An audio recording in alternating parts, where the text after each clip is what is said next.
Dahil walang gaano nagre-request dun sa normal videos natin na food for today, welcome sa ating panibagong series na request mo, luto ko. Sa English, you request, I'll cook. Ang barok ng English. Actually, dahil dito sa request na to, hindi kami nag-grocery dun sa usual na pinag-grocery natin. Kasi wala to dun. Wala. Chinek ko, pagka mga ganito, wala din. So usually mga ganito, sa palengke lang, and sa isa din na supermarket. So papakuluan lang natin ng ilang minuto o baka oras ito kasi hindi ko pa tansyado to Ganda ng araw pero mamaya mukhang ulan yan. It's now 12:45 and nakailang gatong na ako. Hindi pa rin siya, medyo malambot na siya pero kulang pa. So, pakwan break muna tayo. Dali, luto na. Time check, 1:56 PM. Oh, ready na. Wala nang paligoy-ligo pa. Oh. O yan goto nga pala. Na may tuwalya ng baka. Actually, madami yan. Dito pa. Hinati ko lang dito kasi sobrang umaapaw dito Oh, marami yan. Oh, plating na tayo. Ganito yun no? Oh, 'di ba? Kaso medyo na late yung itlog. Teka lang, dagdagan pa natin. Tapos ito yun Order ka nito, Noy. Ayos na nito. Dalawin ko na. Ito, medyo malaki sa'yo. Tapos ang gagawin dun, ganito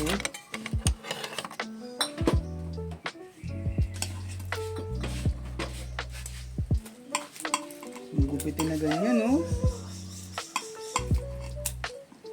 Lala nyo pa to. Tapos pag ganyan na, either ikaw na bahala maglagay ng ganito o sila na maglalagay ng ganyan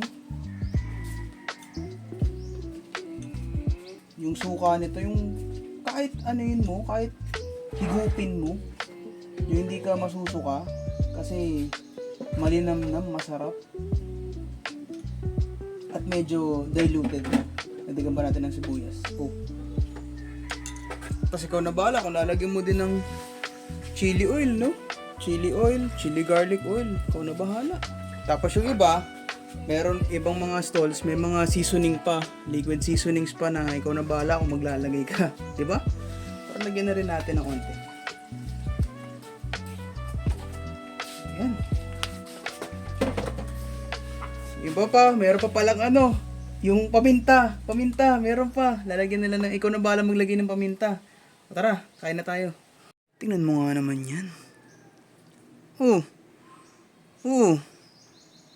Tikman na natin. So nakahabol pala yung itlog ni Der. Alright, let's go. Kain na tayo, pero first, pray muna tayo.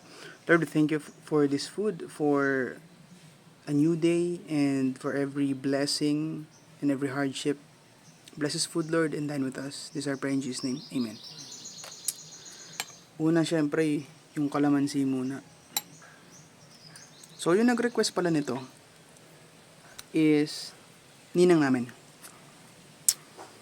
Ewan ko, baka matagal na siyang di talaga nakakauwi sa Philippines, sa Pinas. Kaya, baka nami-miss niya to. At kapag ka sinabi namang goto, hindi mo naman, ewan ko sa inyo natanas na lang may karinderya kayo o may gotohan kayo.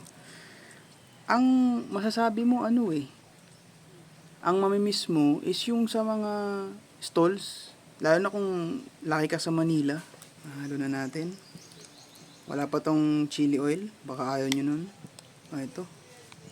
Merong malambot at ilang oras pinakuluan na tuwalya.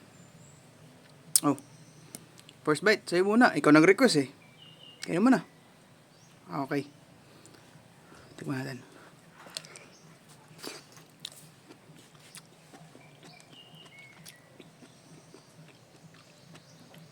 Medyo pa rin siya. Pero, ilang beses ko kasi kayo ng ginumpitan. Tapos tinikman. Hindi siya ganito kalambot. And, tolerable na siya. Malambot na. Okay. At yung request na to, dapat daw yung merong bituka din ng baboy or baka. Pero sobrang hirap makabili nun. Lalo na medyo late na ako palagi namamalengke. And sa supermarket, wala din nun. So sabi ko, para maiba naman, walang ganun pero may tokwa. Oh, first bite nito. Tikman mo. Yan, okay, ako naman.